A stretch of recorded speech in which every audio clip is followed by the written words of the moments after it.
Hello, my name's David Charles Rowan. Some people know me as a tour guide of Stonehenge and Avebury. Other people know me as a master practitioner and trainer of neuro-holistic therapy. Others still know me as a poet or a musician, and others know me as an astrologer. And a part of my astrological teaching or my astrological life, is that I am an esotericist as well. I've been a past life regression practitioner and teacher of past life regression technique since 1989. Um, and I have a pagan background.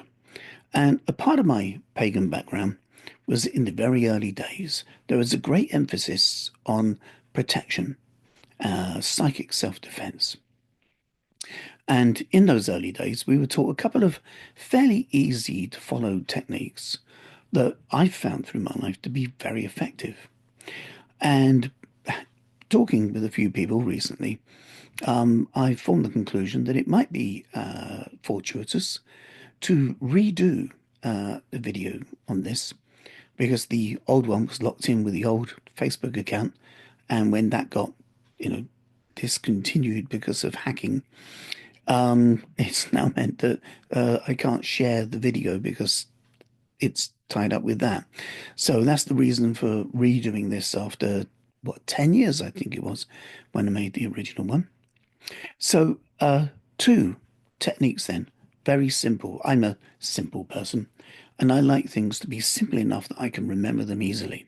So this first one, which is a very effective sense of psychic self-defense protection, has a long form, like the full thing, and then there's a short form version of it once the long form is sort of under your belt, so to speak. So if you do the long form one, a number of times, and then you really get used to it, then you can shorten it to the shorter one. All right. And it's this. In my very early kind of pagan days, one of the things I was recommended to look into was a thing called candle magic. And let's say, for example, if you were going to send healing to somebody, one way that you could add to your sense of focus would be to select a candle that the color of which is the same color that you would say is the color of healing. So, for example, if you might think that, well, healing is growth and life and vibrancy, and so a forest green might do. So you find a candle of the shade of green that fits with the context of what you want to do. And as you know, you light the candle and you think of the person, you send your healing, and the color of the candle aids with your work that you're doing. Um, it aids your sense of focus. Right? So, if I were to think of a light, a color of protection, one of the things an idea that I encountered in my early days was that if a person shields and surrounds themselves with white light is kind of seen by everything. So imagine that you could float up out of your body, out onto the astral realm, and you're hovering out in space, looking down upon the earth. And someone goes into a room and they begin to relax. They go into a meditative state, and then they begin to kind of shield themselves with a sense of white light. And all of a sudden, fool, you see this beacon, this flare go up, right? Now, you can see that, but so can everything else, right? One of the problems with shining a lantern is it's great if you're inside the lantern, shining out your light. But if you're outside the lantern, it becomes something to go towards, right? Lanterns attract flies, which is one of the things I wouldn't recommend using white light as a shield. Now, if you are out in space, right, and you look and you see the Earth, you can notice that it has a protective shield. And the protective shield of the Earth has a particular color, is a certain hue of the color blue. So if I was going to pick a color that I would use as a shield of protection, it would be the color of the Earth, of how it looks from space.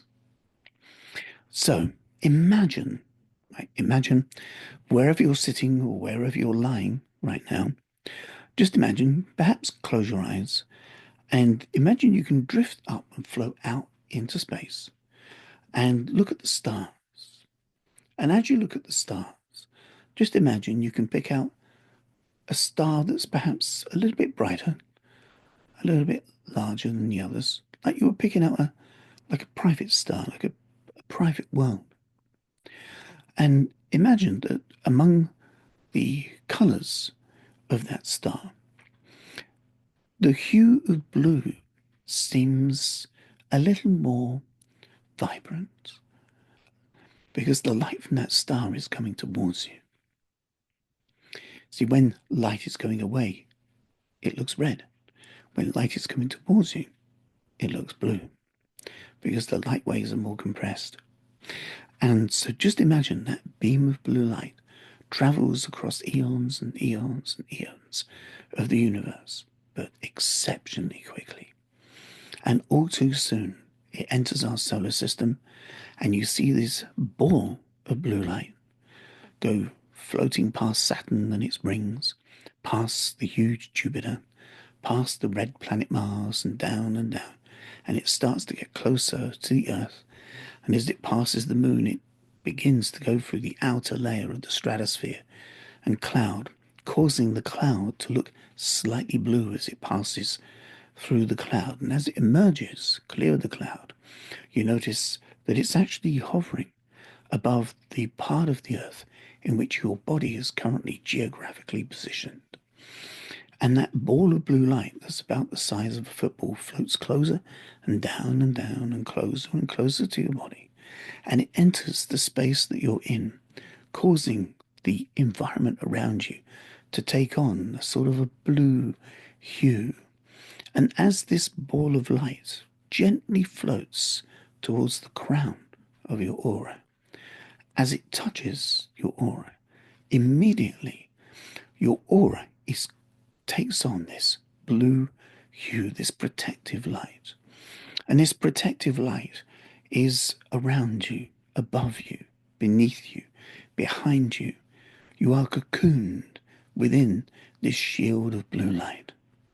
And only that which is protective for you can pass through this shield of blue light and reach you. And also, only that which is of kindness, of love, of compassion within you can pass through the blue light out into the world around you. And as you begin to allow yourself to drift a little more deeply into a state of relaxation and either pass into sleep or open your eyes and return to the world around you, the sense of the blue light remains.